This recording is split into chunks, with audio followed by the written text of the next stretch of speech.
విశ్వాసం కలిగిన వాడు భూమి మీద బతికిన వాళ్ళందరికీ మాదిరికరంగా బతుకుతున్నాడు. బతికినటువంటి వాడు అలాగున బతికడానికి మాదిరిగా జీవించినాడు. విశ్వాసం లేనటువంటి వాడు పాతాళమునకు వెళ్ళిపోయి బాధపడుచు కేకలు వేస్తూ మాట్లాడుతున్నాడు. అతడు కూడా తన వారిని గుర్తు చేసుకుంటూ ఉన్నాడు అనే మాటను మనం చదవగలం. ప్రియులారా, జ్ఞాపకం చేసుకుందాం.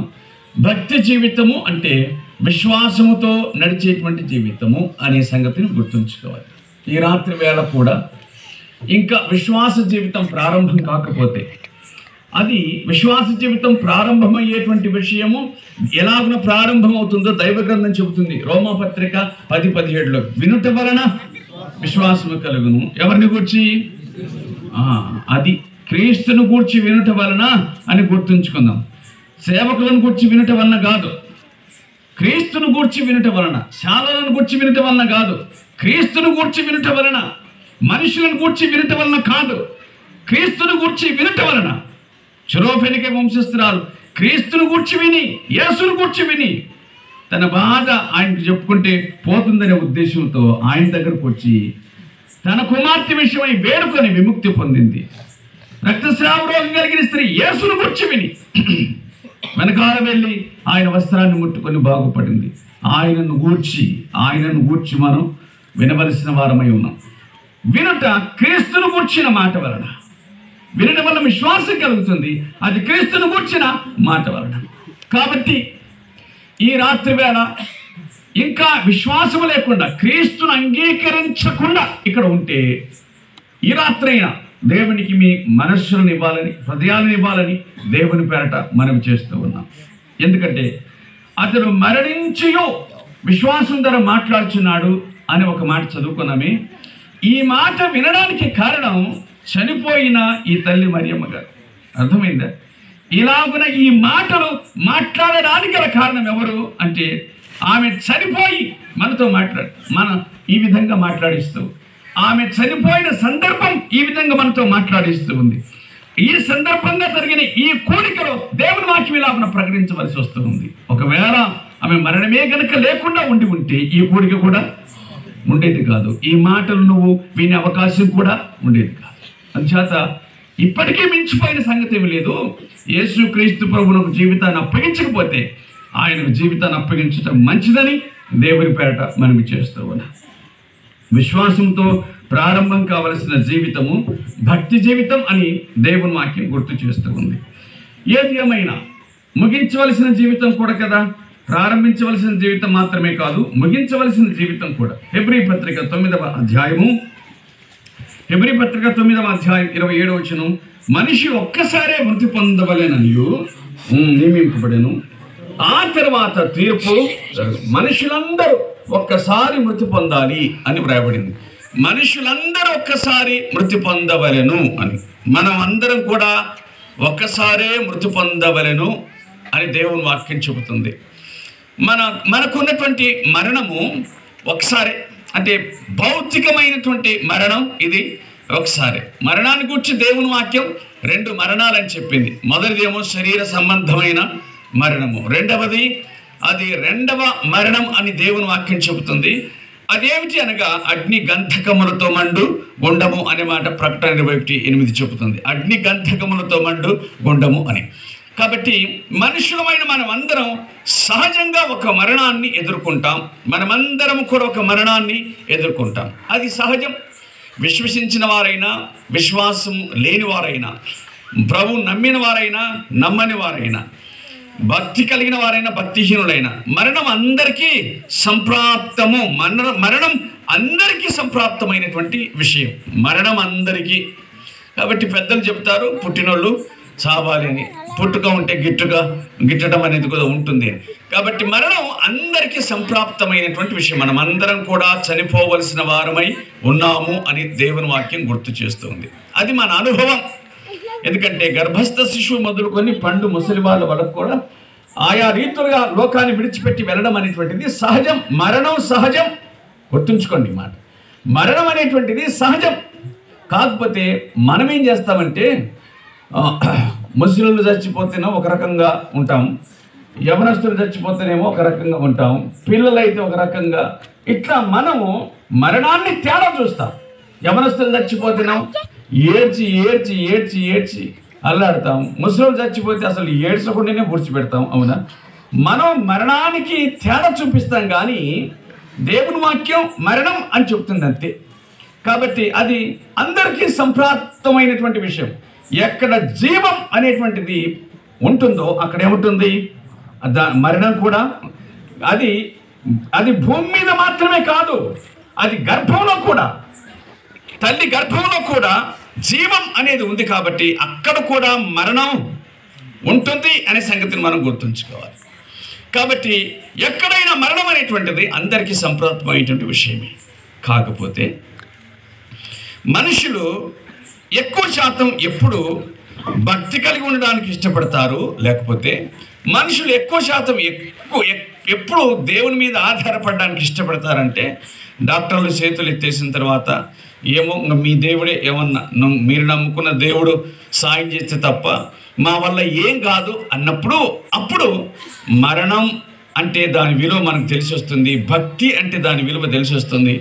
అప్పుడు మనం దేవుణ్ణి వేడుకోవడం ప్రారంభం చేస్తాం. సరే వినండి, మనిషి తన జీవితంలో బాగా భయపడేది దేనికంటే మరణానికి భయపడతాడు. అవునా? బాగా భయపడేది మరణానికి. అయితే ఒక మాట గుర్తుంచుకోవాలి, విశ్వసించిన వారు ఎప్పుడు కూడా మరణమునకు భయపడకూడదు. విశ్వసించిన వారు ఎప్పుడు కూడా మరణానికి భయపడకూడదు. అంటే ఎందుకు భయపడకూడదు మరణానికి అంటే, అది ఎప్పుడైనా వచ్చేదే కాబట్టి దానికి భయపడాల్సిన అవసరం లేదు. నువ్వు భయపడుతుంటే ఎన్నికపోయేది కాదు, నువ్వు ధైర్యంగా ఉంటే నీ కాడికి వచ్చేది కాదు. నువ్వు భయపడుతున్నావని జాలి చూపేది కాదు, నువ్వు భయపడడం లేదని నీ మీద కక్ష కట్టేది కూడా కాదు మరణం. కాబట్టి అది సహజం. మనమందరం కూడా మరణం అంటే భయపడకూడదు, ఎందుకంటే అది సహజం. మనమంతా విశ్వసించిన వారము అయితే మరణం అంటే భయపడకూడదనే సంగతి నేను గుర్తు చేస్తున్నాను. అన్ని జనులకు ఒకవేళ మరణం అంటే భయం ఉండవచ్చు, విశ్వసించిన వారికి మాత్రం భయము ఉండకూడదు అని దేవుని వాక్యం ద్వారా గుర్తు చేయబడుతున్నాం. ఎలాగూ అంటే, విశ్వసించిన వారు, విశ్వాసం కలవారు ఉంటే, ఈ భూమి మీద ఉంటే తమ వారితో ఉంటారు, ఈ భూమిని విడిస్తే దేవుని వాళ్ళతో ఉంటారు. అంతే, తేడా ఏమి లేదు. మనం ఈ భూమి మీద ఉంటే మన వాళ్ళతో ఉంటాం, లోకాన్ని విడిచిపెడితే ఆయన వారితో ఉంటాం, లేక అక్కడ కూడా మన వారితో అనగా విశ్వసించిన వారందరితో కూడా మనం ఉండగలుగుతాం. ఈ భూమి మీద ఉంటే జబ్బుతోనో లేక కష్టం ఇబ్బందులతోనో ఉంటాం, కానీ దీని నుంచి మరణం ద్వారా దీని నుంచి మనం విముక్తి చెంది అక్కడ మహిమ కలిగిన రూపమును మనం కలిగి ఉంటాం. తేజోవాసులైన పరిశుద్ధుల స్వాస్థ్యం, అది తేజోవాసులది అంటే ప్రకాశించుచున్న వారిది, సన్స్ ఆఫ్ లైట్ అని అంటారు. వెలుగుతో నింపబడినటువంటి వారి స్థలం పరలోకం అనేటువంటి విషయం దేవుని వాక్యం జ్ఞాపకం చేస్తుంది. ప్రియులరా, అందుచేత విశ్వసించిన వారు ఎప్పుడు కూడా మరణమును గూర్చి బాధపడవలసిన అవసరం లేదు, కానీ మరణమును గూర్చి లక్ష్య పెట్టాలి అని గుర్తుంచుకోవాలి. అర్థమైంది మాట? మరణాన్ని గూర్చి బాధపడకూడదు, కానీ మరణాన్ని మాత్రం మనస్సులో పెట్టుకోవాలి. అంటే అర్థం ఏంటి అనగా, నేను ఎప్పుడు ఈ లోకాన్ని విడిచి వెళుతానో అనేటువంటిది నాకు తెలియదు, కాబట్టి నా జీవితం ఎట్లుంది, దేవుడు నాకు ఇచ్చిన పనిని నేను ఎట్లా నెరవేర్చున్నాను, నా జీవితాన్ని నేను ఎట్లా కొనసాగించుకొనుచున్నాను అనే ఈ స్వపరీక్ష, ఈ భయం, మరణ భయం కాదు, నేను ఎట్లా దేవుని ఎదుట ధైర్యంగా నిలబడగలను అనేటువంటి ఈ భయం, అది మనకు చాలా అవసరం. అది ప్రాముఖ్యమైన సంగతి. జీవితం ఏమిటి? నువ్వు ఆనందంగా ఆరోగ్యంగా 100 సంవత్సరాలు బతికినా ఆ తర్వాత 101 సంవత్సరం అది నీది కాదు. అవునా? 101 బతికినా 102 మాత్రం నీది కాదు. మనకందరికీ తెలుసు, పోయిన సంవత్సరం హ్యాపీ న్యూ ఇయర్ చెప్పిన వాళ్ళు ఈ సంవత్సరం కొంతమంది లేరు. అవునా? పోయిన సంవత్సరం హ్యాపీ బర్త్డే జరుపుకునే వాళ్ళు ఇప్పుడు కొంతమంది లేరు. ఇదంతా వాస్తవమైనటువంటి విషయం. కాబట్టి మరణాన్ని గూర్చి మనం బాధపడాల్సిన అక్కర్లేదు, కానీ దాన్ని మనస్సును పెట్టుకోవాలి. అదేమిటంటే, నేను ఏ క్షణమైనా లోకాన్ని విడిచిపెడతాను, కాబట్టి దేవుడు నాకు అనుగ్రహించిన జీవితం సంగతి ఏమిటి, దాన్ని గూర్చిన ఆలోచన మనకు చాలా అవసరమైంది. దానిని గూర్చిన ఆలోచన అవసరం. ఎందుకంటే ఒక 20 ఏళ్ల కిందట లోకాన్ని విడిచిపోయిన వాళ్ళు పుణ్యాత్ములని చెప్పాలా, ఒక 40 ఏళ్ల కిందట లోకాన్ని విడిచిపోయిన వాళ్ళు ధన్యులని చెప్పాలి. ఒక 60 సంవత్సరాల కింద 50 సంవత్సరాల కింద పోయిన వాళ్ళు పవిత్రులని చెప్పాలి. ఎందుకంటే కాలం గతించే కొద్దీ మనుషులు ఏమవుతున్నారంటే పాపమునకు మరింత సమీపం అవుతూ ఉన్నారు. కారణాలు ఏమిటి? మనుషులు కనిపెడుతున్నటువంటి సాధనాలు, వస్తువులు, జీవన విధానం ఇవన్నీ కూడా ఏమయ్యాయంటే మనిషిని కేవలము పై భక్తి పరులుగా మార్చి లోపల ఉన్న అసలు భక్తిని మాత్రం తీసిపడేస్తూ ఉన్నాయి. కాబట్టి మనం భక్తి పేరు మీద దేవుడి చుట్టూ తిరిగే వాళ్ళమే కానీ భక్తిలోని శక్తిని మాత్రం కనుగొనలేకపోతున్నాం. అట్లాగే మనలో అనేకులు అని చెప్పాలి. అదేంటంటే భక్తి పేరు మీద పాతాళం చేరేటోళ్ళు ఉన్నారు చాలామంది. అర్థమైందా? భక్తి పేరు మీద పాతాళం. ఇప్పుడు ఆ ధనవంతుడు ఏం పాపం చేశాడో చెప్పలేదు దేవుని వాక్యం. కానీ భక్తిహీనులు మాత్రం ఎక్కడికి వెళ్తారు? తప్పనిసరిగా దుష్టులను దేవుని మరచు జనులు అనే మాట వ్రాయబడింది కదా. దుష్టులు దేవుని మరచు జనులు పాతాళమునకు దిగిపోవుదురు. కాబట్టి అతడు దుష్టుడే కాదు, కానీ ఖచ్చితంగా దేవుణ్ణి మరచినవాడు. మనం ఎందుకు దేవుణ్ణి మర్చిపోతున్నాం? మనం ఎట్లా దేవుణ్ణి మర్చిపోతున్నాం అంటే నిశ్చయంగా వస్తువులు దేవుని మర్చిపోయేటట్లుగా చేస్తున్నాయి, సంబంధాలు దేవుని మర్చిపోయేటట్లుగా చేస్తున్నాయి, మనకున్న పనులు దేవుని మర్చిపోయేటట్లుగా చేస్తున్నాయి. అసలు ప్రాణం ఇచ్చిన వాణిని మర్చిపోయి ఈ ప్రాణంతో మనం ఎంజాయ్ చేస్తున్నాం. అర్థమైంది కదా? ప్రాణం ఇచ్చిన వాడిని మర్చిపోయి ప్రాణంతో ఎంజాయ్ చేస్తూ ఉన్నాం. కాబట్టి గుర్తుంచుకోవాలి, నా జీవితం ఎప్పుడైనా ముగిసిపోవచ్చు, దీనికి వయసుతో పని లేదు, ముగిసిపోవచ్చు. కాబట్టి నేను ఎట్లా జీవిస్తున్నాను అనే స్వపరీక్ష ఈ సందర్భంగా అవసరమని దేవుని వాక్యం చెబుతుంది. ఎందుకు? మనుషులు ఒక్కసారే మృతి పొందవలను, ఆ తర్వాత తీర్పు జరుగును అని దేవుని వాక్యం చెబుతుంది. కొరింథీ 2వ పత్రిక 5వ అధ్యాయం 10వ వచనంలో రాయబడినటువంటి మాట. కొరింథీ 2వ పత్రిక 5:10 కొరింథీ